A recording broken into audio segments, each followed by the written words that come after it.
Hello friends,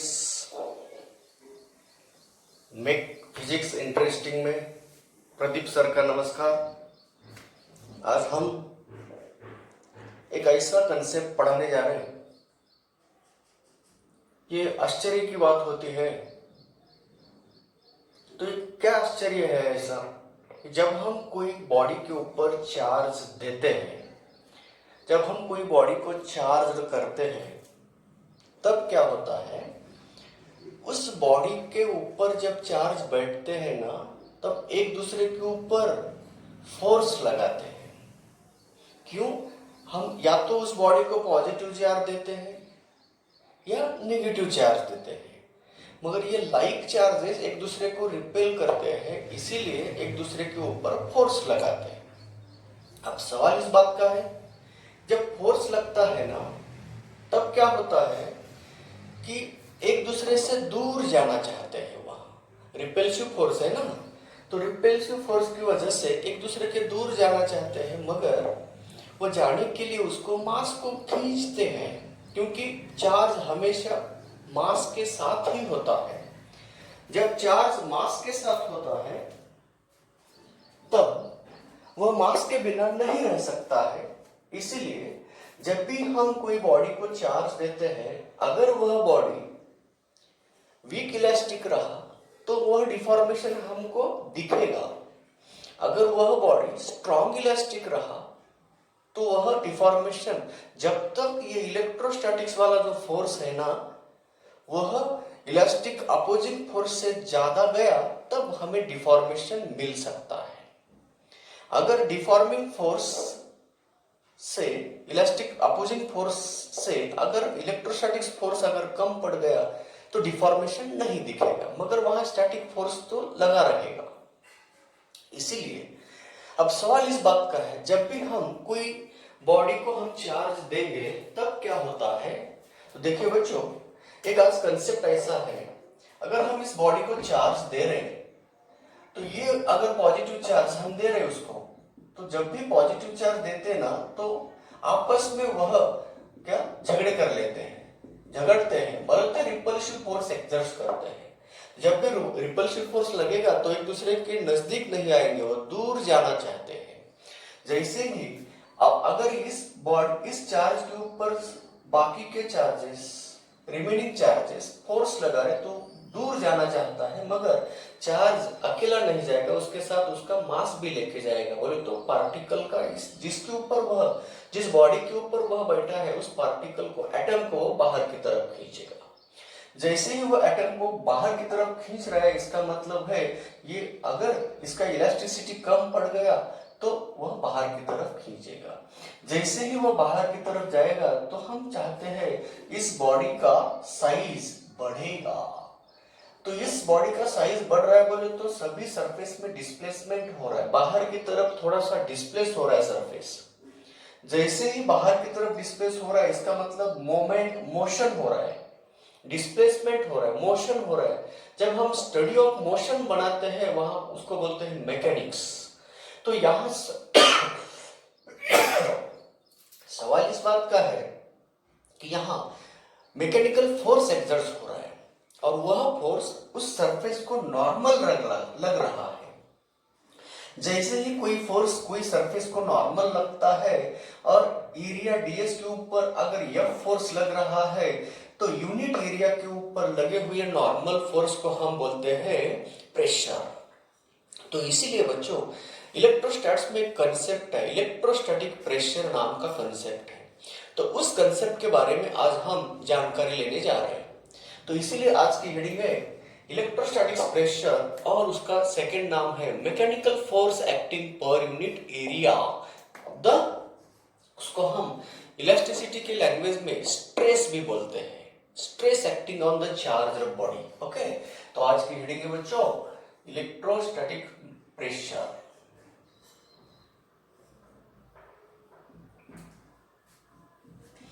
तो ये रहा इलेक्ट्रोस्टैटिक प्रेशर का कॉन्सेप्ट। उसका अनदर नाम है mechanical force. Mechanical force per unit area, तो उसी को हम स्ट्रेस भी बोलते हैं, स्ट्रेस इलेक्ट्रिसिटी के लैंग्वेज में। अब चलिए बच्चों, अब हमारे साथ इस mechanical force per unit area का एक्सप्रेशन निकालना है। How much electrostatic pressure will be created on the charge body. देखो बच्चों, किसकी वजह से वहां प्रेशर लग रहा है, समझ में आया ना? तो आपस में रिपेल्सिव फोर्स है, तो एक दूसरे को वह रिपेल कर रहे हैं, इसका मतलब वो दूर जाने चाहते हैं, दूर जाना चाहते हैं, मगर उसको पार्टिकल नहीं मिल रहा, तो पार्टिकल को बाहर की तरफ खींचते हैं।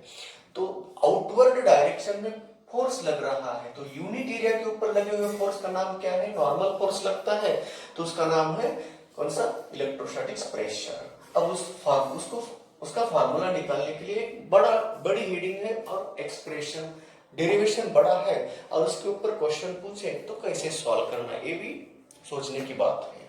चलिए बच्चों, अब हम क्या कर रहे हैं, एक चार्जर वाला कंडक्टर ले रहे हैं। चार्जर कंडक्टर है जिसके ऊपर हमने चार्जेस दिए हैं, और वह charges according to the distribution, according to the shape of the charger body, उस चार्जर बॉडी के शेप के अकॉर्डिंग डिस्ट्रीब्यूशन होगा। चलिए बच्चों, अब हम यूनिट एरिया के ऊपर का फोर्स निकालने यूनिट एरिया के ऊपर का फोर्स निकालने जा रहे हैं, तो हम डीएस एरिया के ऊपर का पहले फोर्स निकालेंगे। जैसे ही हमें डीएस एरिया के ऊपर का फोर्स मिल गया, तो यूनिट एरिया का हम फोर्स निकाल सकते हैं। पहले हम प्लान करते हैं, how to find the pressure. सी है, प्रेशर कौन होता है? प्रेशर होता है फोर्स अपॉन एरिया, मगर कैसा फोर्स? Normal force. अगर हमने मान लिया एरिया डीएस के ऊपर, या एरिया डीएस के ऊपर अगर F4 लगता है, एरिया डीएस के ऊपर अगर F फोर्स लग रहा है, तो यूनिट एरिया के ऊपर कितना फोर्स लगेगा? F अपॉन डीएस, उसी का नाम है जिंदगी। तो इलेक्ट्रोस्टैटिक प्रेशर उसका नाम है, और उसको mechanical force per unit area और स्ट्रेस भी बोलते हैं। ओके, तो ये अब बताओ बच्चों, अगर प्रेशर निकालना है तो फोर्स निकालने की जरूरत है ना। किसके ऊपर का फोर्स निकालेंगे? पहले हम डीएस एरिया के ऊपर का फोर्स निकालेंगे। आप सवाल इस बात का है, क्यों एरिया के ऊपर फोर्स लगा रहा है? देखो बच्चों, सभी लोग, सभी आदमी या सभी ह्यूमन बीइंग अर्थ के ऊपर रहता है, और सुख से नहीं रहता। एक दूसरे का स्वार्थ और एक दूसरे का क्या बोलते उसको, बोले तो बड़प्पन सहन नहीं होता उसको, और एक दूसरे के क्या करते हैं, वो स्वार्थ के लिए एक दूसरे के साथ झगड़ते हैं, और झगड़े होते हैं, द्वंद्व होते हैं आपस में। एक कंट्री दूसरे कंट्री के ऊपर आक्रमण करता है। क्यों ऐसा हो रहा है? सबको अर्थ, सभी का एक ही धरती है, धरती माँ है, वह अर्थ है, सब जन एक ही अर्थ के ऊपर होते हैं, मगर वह शांति से नहीं जीते हैं। तो शांति अगर बनाना है तो ये विचार, ये सोच हमें बंद करना होगा। ये सोच हमें क्या सोचना नहीं चाहिए ऐसे कि हमारा देश, अगर हमारा नेबरहुड का देश अगर आगे जा रहा है, तो हमें भी क्या होना चाहिए, हमें भी कुछ आनंद होना चाहिए, हमें भी कुछ एक्साइटेशन मिलना चाहिए, कि प्रेरणा मिलनी चाहिए कि वो क्यों जा रहा है, हम क्यों पीछे है, ऐसा नहीं सोचते हम। तो ये जो ह्यूमन बीइंग का जो टेंडेंसी है, एक स्वार्थ है, मुझे ही चाहिए, दूसरे को नहीं चाहिए। उसी तरह जिस तरह एक ही अर्थ के ऊपर ये ह्यूमन बीइंग एक दूसरे के साथ झगड़ते रहते हैं, द्वंद्व करते हैं, तो द्वंद्व आदमी के ऊपर कर रहा है, मगर उसका इफेक्ट अर्थ के ऊपर हो रहा है। उसी तरह डीएस एरिया के ऊपर फोर्स लग रहा है, मगर कौन लगा रहा है वह फोर्स? एरिया डीएस के ऊपर बैठी हुई चार्ज के ऊपर लग रहा है फोर्स। कौन लगा रहा है वह फोर्स? एरिया डीएस के ऊपर रहे हुए चार्ज के बिना अदर दो चार्ज है, तो एरिया डीएस के ऊपर समझो, यहाँ मैं पकड़ रहा हूँ एरिया डीएस इतना है, तो एरिया डीएस के ऊपर से चार्ज कितने बैठेंगे वो हम निकाल सकते हैं। क्यों? यूनिट एरिया के ऊपर सिग्मा चार्ज बैठे हुए हैं, तो डीएस एरिया के ऊपर कितने चार्ज बैठेंगे, तो इसका नाम हम क्यू डैश दे रहे हैं, तो सिग्मा इंटू क्या होगा? टीएस। तो इतने चार्ज बैठेंगे इस एरिया के ऊपर। अब यह एरिया के ऊपर जो भी चार्ज क्यू डैश है वो किसके फील्ड में है? चार्ज के ऊपर फोर्स लगता है, डायरेक्टली एरिया के ऊपर फोर्स नहीं लगता। आदमी को मारना चाहता है मगर परिणाम उसका अर्थ के ऊपर, सरफेस के ऊपर होता है। क्यों? आदमी सरफेस के ऊपर रहता है। उसी तरह अगर क्यू डैश चार्ज इस एरिया के ऊपर बैठे हुए हैं तो इस क्यू डैश के ऊपर फोर्स लगा रहे। कौन लगा रहे? दूसरे चार्जेस लगा रहे हैं। क्यों लगा रहे हैं? क्योंकि वह क्यू डैश इनके इलेक्ट्रिक फील्ड में है। तो जब भी हमें पता है, हम इससे पहले हम पढ़ चुके हैं इलेक्ट्रिक फील्ड का नॉलेज लेके, अगर कोई भी चार्ज अगर इलेक्ट्रिक फील्ड इंटेंसिटी E के जगह पे रखते हैं तो उसके ऊपर फोर्स लगता है Q इंटू E। तो ये इलेक्ट्रिक फील्ड इनकी खुद की नहीं होती, दूसरे की इलेक्ट्रिक फील्ड इंटेंसिटी होते हैं। जिसने बनाया हुआ इंटेंसिटी है वो अलग चार्ज होते हैं, और जिसके ऊपर फोर्स एक्सपीरियंस हो रहा है ये क्यू चार्जेस है। जब हम क्यू चार्ज को इंटेंसिटी ई जगह पे हम रखते हैं तब उसके ऊपर फोर्स लगेगा ये। इसी तरह हमें अब क्वेश्चन अराइज हुआ है कि ये क्यू डैश के ऊपर का फोर्स निकालना है ना, तो क्यू डैश किनके इंटेंसिटी में है? तो बाकी के चार्ज के इंटेंसिटी में है। तो चलिए बच्चों, हमें अब इंटेंसिटी उस क्यू डैश की चाहिए क्या दूसरे चार्ज के इसने बनाई हुई इंटेंसिटी चाहिए? तो इसीलिए दूसरे charges other than area DS उन्होंने बनाए हुए इंटेंसिटी का एक्सप्रेशन निकालना है। तो पहले हम क्या करेंगे कि इंटेंसिटी का सिंबल मानेंगे। Let E1 be the intensity due to charges on area DS. Area DS के ऊपर जितने भी चार्जेस हैं उसका क्यू डैश बोला मैंने, एरिया डीएस, क्यू डैश की वजह से बनाए हुए चार्ज इंटेंसिटी को हम E1 बोलते हैं। देखिए बच्चों, फोर्स लगा रहे हैं हम क्यू डैश के ऊपर का, क्यू डैश के चुप बैठेगा क्या? वो भी उसका फील्ड इंटेंसिटी बनाएगा ना।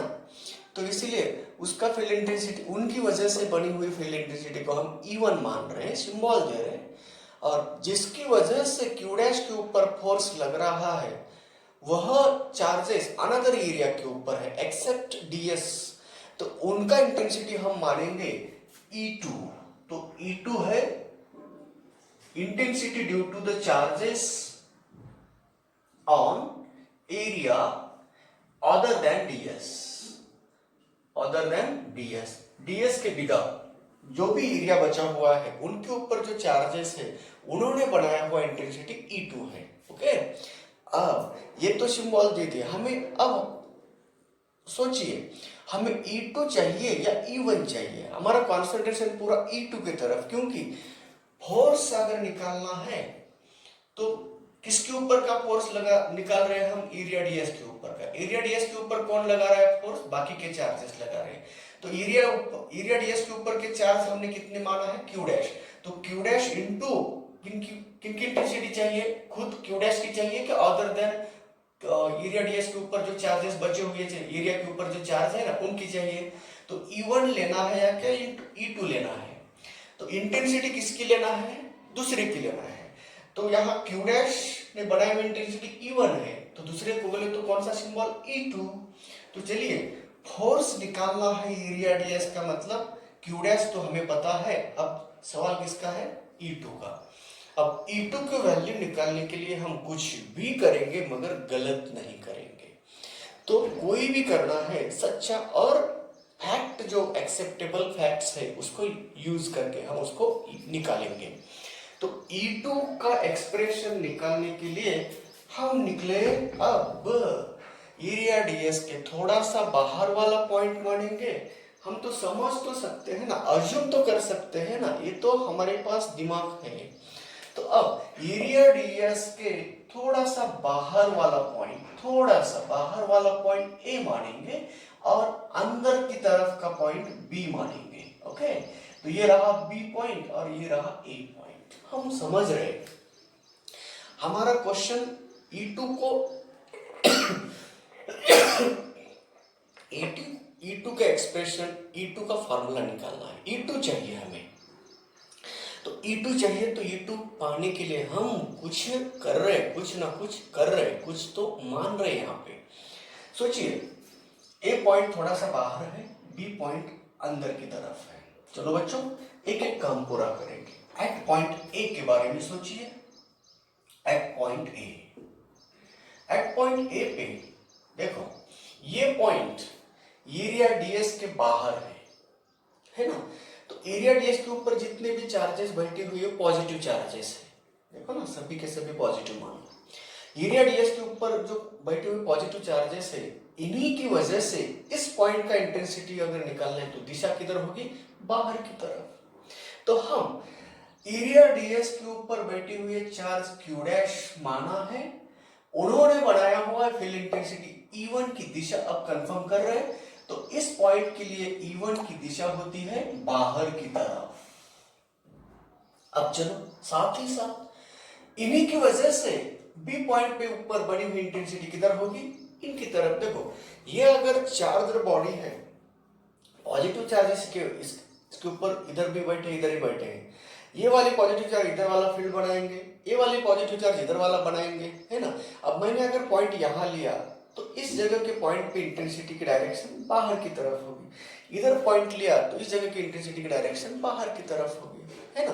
तो इसी तरह यहाँ बी पॉइंट का इंटेंसिटी किधर होगा, E1, intensity due to the charges on the DS. तो इंटेंसिटी E1 इस दिशा में होगा, बी पॉइंट का इंटेंसिटी यहाँ है।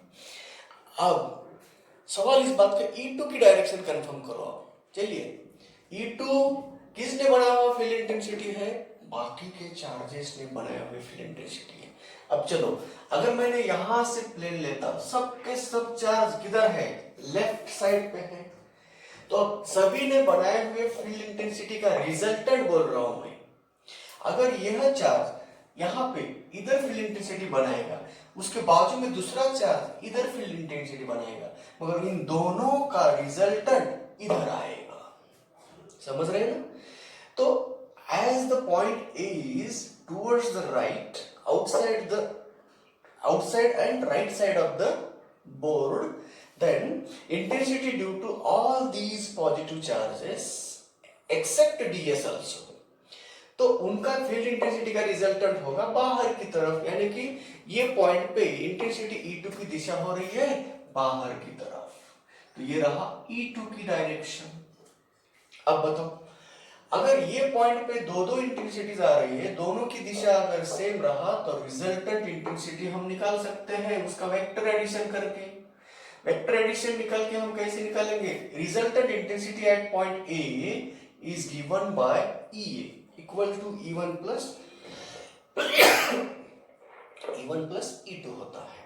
चलिए, एट पॉइंट ए पे हम रिजल्टेंट इंटेंसिटी EA को हम निकाल रहे हैं E1 प्लस E2। ओके, चलो, हमने इसके पहले लेक्चर में कोई भी चार्ज बॉडी ने उनके बाहर वाले पॉइंट पे इंटेंसिटी कितना बनाया है उसका फार्मूला निकाला है।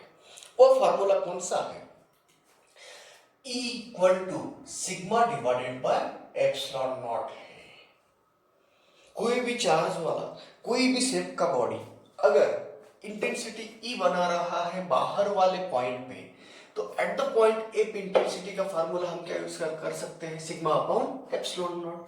तो यहां सिंस EA इक्वल टू हमें पता है उसका formula sigma upon epsilon not, तो क्या हो गया यहाँ पे E1 प्लस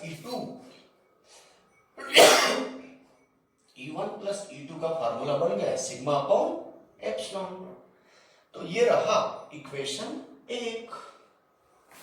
हमें चाहिए E2 मगर मिल रहा है E1 प्लस E2, दोनों मिल रहे हैं। हमें कौन नको चाहिए, अब कौन नहीं चाहिए, हमें E1 नहीं चाहिए, सिर्फ E2 चाहिए। E2 के साथ उसका भाई E1 आया है, अब हम उसको दूर हटाना चाहते हैं। तो हटाने के लिए हमें क्या करना होगा, उसके हाथ में फूल देना होगा। तो चलिए उसके हाथ में फूल देंगे। कैसे देंगे, चलो जैसे हमने पॉइंट ए के बारे में सोचे हैं ना, उसी तरह हम पॉइंट बी के बारे में सोचेंगे। एट पॉइंट बी कुछ बच्चे बोलेंगे, कुछ बच्चे सोचते होंगे यार पॉइंट बी की तरफ क्यों जा रहे हैं सर, हमें तो पता है अंदर कुछ भी नहीं रहता, कंडक्टर है, अंदर चार्ज नहीं होते, इंटेंसिटी जीरो होती है, जीरो इंटेंसिटी होते हुए भी सर क्यों अंदर जा रहे हैं, बॉडी खाली है मगर अंदर कूद रहे हैं, क्योंकि अंदर कुछ ना कुछ हमें पाना है, अंदर हमारी कोई ना कोई चीज अंदर पड़ी हुई है। इसी तरह कूदना तो है, संभाल के कूदना है हमें। चलिए, अगर यह पॉइंट बी है, बी पॉइंट इस एरिया के लेफ्ट साइड पे है, इसलिए इन्होंने इनके ऊपर बैठे हुए चार्ज ने बनाया इंटेंसिटी E1 की डायरेक्शन लेफ्ट है। अब बाकी के चार्जेस का इंटेंसिटी का रिजल्टेंट देखिए, कुछ चार्जेस इस बी पॉइंट के इधर भी है और कुछ चार्जेस इधर भी है, मगर कंपेयर करो, as compared to the number of charges present at the on the right side, the number of charges present at the left side will be more, and therefore there is the resultant intensity directed towards right और towards outward। क्यों? इनके majority में, इधर के charge के majority में, ये तो गए ना डीएस के ऊपर का, तो हमें कोई कंसिडरेशन करना नहीं है क्योंकि E2 को डायरेक्शन कंफर्म करे, E2 की डायरेक्शन, तो इधर वाले तो हम इसको छोड़ के अब बचे हुए बहुत ही कम है और इधर ज्यादा है। तो इन्होंने बनाई हुई फील्ड इंटेंसिटी का रिजल्टेंट और इन्होंने बनाए हुए फील्ड इंटेंसिटी का रिजल्टेंट, तो उनसे इनका ज्यादा है, इसलिए रिजल्टेंट बाहर की तरफ आ रहा है, तो इंटेंसिटी E2 की डायरेक्शन होगी बाहर की तरफ।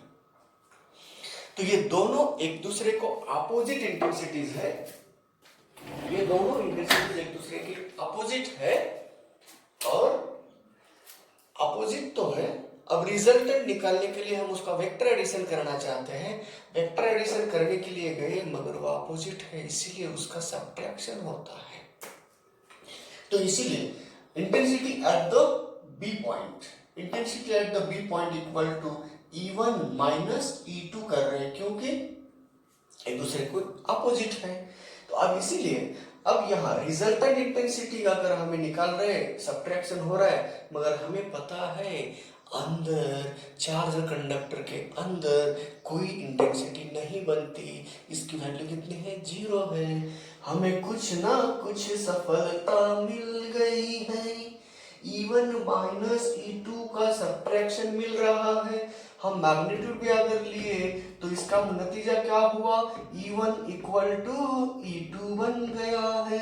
ये दोनों एक दूसरे के बाई है मगर दोनों का वैल्यू कैसा है, इक्वल है। तो चलिए बच्चों, E1 को हटाना चाहते थे तो E1 खुद E2 बन गया। तो अब बताओ, ये डबल रोल हो गया E2 का, तो रिजल्टेंट फील्ड इंटेंसिटी हम निकाल रहे हैं इक्वेशन 1 से, तो E2 plus E2 2E2 equal to बन गया सिग्मा अपॉन एप्सिलॉन नॉट। तो E2 मिल गया हमें सिग्मा अपॉन 2 एप्सिलॉन नॉट, ये है सिग्मा। अब E2 मिल गया, जो चाहिए वो मिल गया। हम जाएंगे फोर्स निकालने के लिए। फोर्स कहाँ निकालेंगे, किसके ऊपर का फोर्स निकाल रहे हैं हम, अब फोर्स निकालना है चार्ज ऑन डीएस के ऊपर। चार्जेस ऑन एरिया डीएस कितने हैं, क्यू डैश माना है। चार्जेस ऑन एरिया डीएस अगर क्यू डैश है, वह किसके इंटेंसिटी में है, बाकी के चार्जेस के इंटेंसिटी में है। बाकी के चार्जेस ने बनाए हुए इंटेंसिटी E2 है।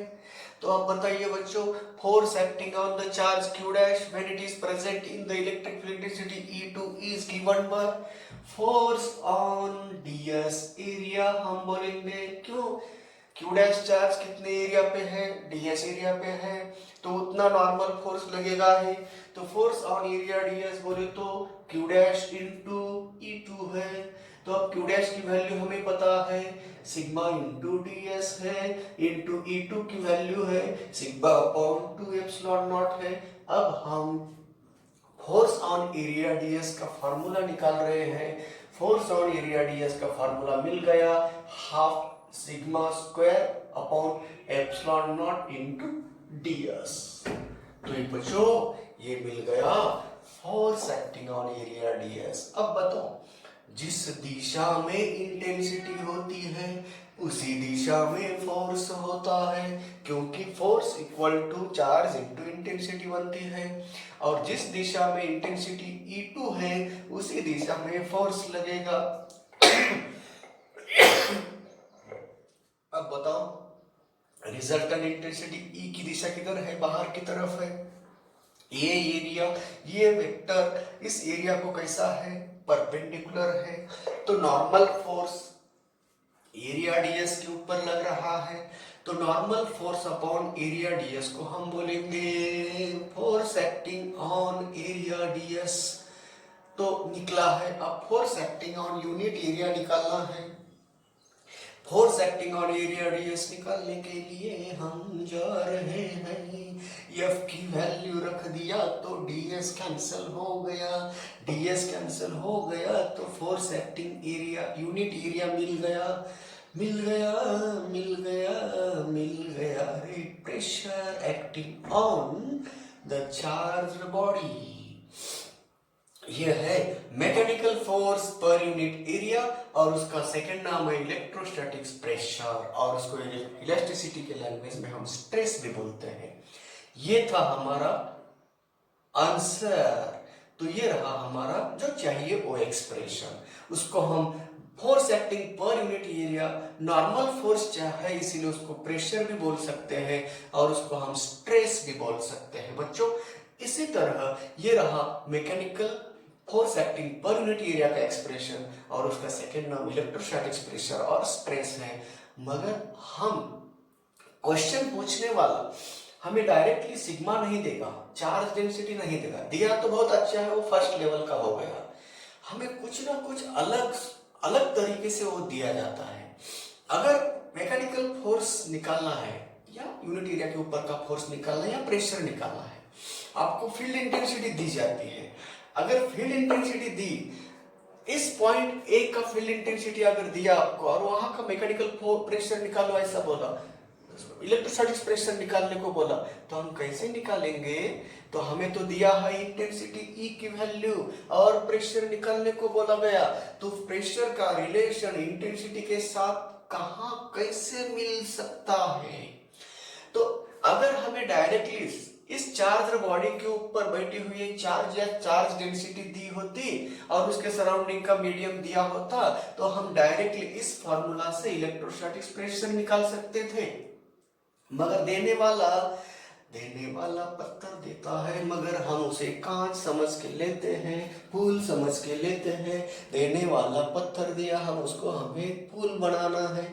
तो कैसे? जो दिया है और जो पूछा है उसका रिलेशन बनाकर हमें सॉल्व करना होता है। इसका मतलब लेवल बढ़ गया। अगर डायरेक्टली फार्मूला बेस्ड प्रॉब्लम पूछा तो फर्स्ट लेवल बन गया। अगर डायरेक्टली फार्मूला बेस्ड नहीं तो हमें फार्मूला बनाना होता है। तो चलिए बच्चों बनाएंगे हम फार्मूला। कौन चाहिए? प्रेशर चाहिए। क्या दिया है? इंटेंसिटी दिया है और मीडियम सराउंडिंग द चार्ज दिया है। तो हम निकाल सकते क्या उसका फार्मूला? बिल्कुल निकाल सकते हैं, क्योंकि हम आदमी है ना, आदमी ही आदमी का। चलो अब इलेक्ट्रोस्टैटिक्स प्रेशर P को हम ऐसा लिख सकते हैं, सिग्मा की value epsilon not into E। क्यों? E चाहिए हमें। तो कौन चाहिए? इंटेंसिटी चाहिए। क्यों चाहिए? वो दी है। क्या पूछा है? प्रेशर पूछा है, तो उसको साथ रिलेशन बनाना है। रिलेशन बनाने के लिए कुछ ना कुछ बहाना चाहिए। रिलेशन बनाने के लिए बहाना मिल गया। Sigma equal to epsilon not E यहाँ रख दिया, तो क्या बन गया? Epsilon not square E square बन गया। और यहाँ नीचे का एप्सिलॉन नॉट ऊपर के एप्सिलॉन नॉट के साथ कैंसिल होता है, और हमें मिल गया जो चाहिए, वो एक्सप्रेशन मिल गया। Mechanical pressure on the mechanical pressure at the point having intensity E, तो ये फार्मूला यूज कर सकते हैं। इसी तरह बच्चों मैकेनिकल फोर्स एक्टिंग पर यूनिट एरिया, या उसका अनदर नाम है इलेक्ट्रोस्टैटिक प्रेशर, और उसका नेक्स्ट नाम है क्या, स्ट्रेस नाम है। तो ये बच्चों क्वेश्चन कैसा पूछेगा, किस तरह का क्या दिया जाता है, डेंसिटी दी तो ऐसा निकालेंगे, इस फार्मूले से निकालेंगे। अगर हमें इंटेंसिटी दी तो इस फार्मूले से निकालेंगे। अगर हमें डेंसिटी नहीं दी, हमें चार्जेस दिए और उस बॉडी का सरफेस एरिया दिया, तो कैसे निकालेंगे हम? तो चलिए, ये तो सोचने की बात नहीं है। सिग्मा कहाँ है? सिग्मा, ये सिग्मा है ना, तो उसको हम चार्ज अपॉन क्या लिख सकते हैं? एरिया। तो चार्ज अपॉन एरिया की फॉर्म में अगर लिखना है, जैसे करनी वैसे भरनी होती है, जैसी करनी वैसी भरनी होती है, इसलिए हम जैसा क्वेश्चन पूछेंगे वैसा फार्मूला बनाएंगे। मगर फार्मूले का क्या क्या चाहिए? हमारे पास स्टॉक चाहिए। फार्मूला का स्टॉक बोले तो क्या है? सिग्मा कौन है? चार्ज अपॉन एरिया है। तो चलिए प्रेशर बोलो, सिग्मा स्क्वायर की जगह हम क्या करें? Q square upon A square into epsilon not. दिया जाता है चार्ज और एरिया दिया जाता है सराउंडिंग का मीडियम एप्सिलॉन नॉट। अगर इस चार्ज बॉडी को हमने कोई डाइलेक्ट्रिक माध्यम में डाल दिया तो प्रेशर कैसा होगा? इलेक्ट्रोस्टैटिक प्रेशर बढ़ेगा या कम होगा, घटेगा या बढ़ेगा? तो देखो, एप्सिलॉन नॉट की जगह हम क्या लेंगे? कोई भी मीडियम के लिए एप्सिलॉन लेंगे, और एप्सिलॉन क्यू स्क्वायर अपॉन ए स्क्वायर इंटू के इंटू एप्सिलॉन नॉट होगा। इस फॉर्मूले से हम किसको निकालेंगे? इलेक्ट्रोस्टैटिक प्रेशर को निकालेंगे। तो ये रहा बच्चों इलेक्ट्रोस्टैटिक प्रेशर नाम का कंसेप्ट, उसी का नाम है mechanical force per unit area. तो बच्चों, ये अगर वीडियो समझ में आया, अच्छा लगा, तो सब्सक्राइब करना मत भूलिए। और आगे और देखो, आश्चर्य की बात यह है, कोई चार्ज अगर हम चार्ज बॉडी के ऊपर रखें तो चार्ज बॉडी के ऊपर प्रेशर लगता है, तो हम मैकेनिक्स की तरफ जा रहे हैं, इलेक्ट्रोडायनामिक्स का रिलेशन मैकेनिक्स की तरफ। जब भी प्रेशर निकलेगा लगेगा वो डिस्प्लेस होगा, जब भी वो डिस्प्लेसमेंट देगा उसका डायमेंशन बदलेगा। यहाँ वर्क कर रहा है वह चार्ज बॉडी। क्यों? चार्ज बोले तो कौन है? एनर्जी है। एनर्जी जब भी रहती है वह वर्क करती है। जैसे ही वो चार्ज उस बॉडी का डिफॉर्मेशन कर रहा है बोले तो उसमें डिस्प्लेसमेंट दे रहा है, उसमें उस क्या इलास्टिक फोर्स के अगेंस्ट वर्क कर रहा है, तो वह किया हुआ वर्क कहाँ जाएगा? एनर्जी के फॉर्म में स्टोर होगा, और उस एनर्जी का नाम है इलेक्ट्रिक चार्ज। इलेक्ट्रिक चार्ज क्या बोलेंगे? एनर्जी डेंसिटी बोलेंगे। तो एनर्जी डेंसिटी हमारा नेक्स्ट हेडिंग है, एनर्जी पर यूनिट वॉल्यूम। देखो बच्चों, पुरानी वॉल्यूम थी उसमें एनर्जी कुछ नहीं थी। जैसे ही हमने इलेक्ट्रिक चार्जेस उसको दिया, तो हम इस चार्ज को दिया बोले तो चार्ज के साथ उसकी खुद की एनर्जी भी है क्या? नहीं। तो इसका परिणाम क्या हो गया? उसका वॉल्यूम बढ़ गया। तो यूनिट वॉल्यूम में स्टोर हुई एनर्जी निकालना है तो उसको बोलेंगे हम एनर्जी डेंसिटी बोलेंगे। और एनर्जी डेंसिटी बोले तो energy stored, how much energy stored in that given volume अगर निकालना है। क्योंकि चार्ज देते हो तो कोई बॉडी को अगर चार्ज दे रहे हैं तो उसके साथ साथ उसके एनर्जी भी वहां पे स्टोर हो रही है। तो कितनी एनर्जी स्टोर होती है अगर कोई पूछा तो उसको निकालने के लिए हम कल के लेक्चर में जाए, कल का लेक्चर स्टडी करेंगे। कल की हेडिंग है electric energy density of the charge body, और how much energy stored in the given volume of the charge body. तो चलिए बच्चों, आज के लिए यहीं पे रुकेंगे। थैंक यू, धन्यवाद।